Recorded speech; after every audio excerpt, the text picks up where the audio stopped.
केंद्रीय अर्थमंत्री निर्मला सीतारामन या आज देशाचा अर्थसंकल्प मांडतील।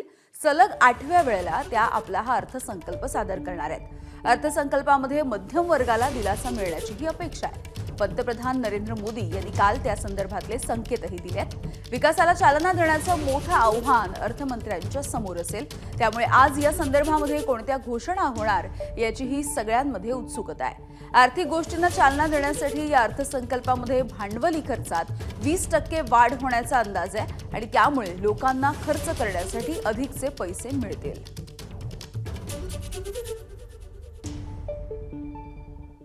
तर बजेटमध्ये आज काय असेल नेमकं आपण बघूयात।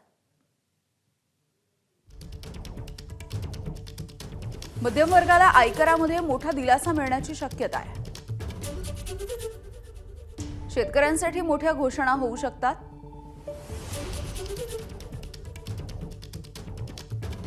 एनपीएस आणि ईपीएस सारख्या पेन्शन स्कीमच्या संदर्भातही मोठ्या घोषणा होऊ शकतील। आयकराच्या 20% आणि 30%च्या स्लॅबमध्ये मोठे बदल होण्याची शक्यता आहे। तर स्टँडर्ड डिडक्शन 75,000वरून 1 लाख रुपये होण्याची आशा आहे। कॉर्पोरेट टॅक्समध्ये दिलासा मिळण्याची शक्यता मात्र काहीशी कमी आहे। 100 अमृत भारत रेल्वे गाड्या सुरू होण्याची शक्यता आहे। 100हून अधिक वंदे भारत गाड्या सुद्धा सुरू होऊ शकतात।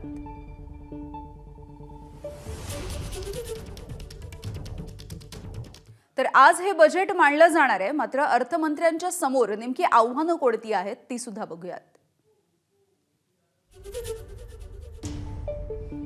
21 महिन्यामधला निचांकी जीडीपी आहे। तिसऱ्या तिमाहीमध्ये सुद्धा जीडीपी 5.4% राहिला आहे।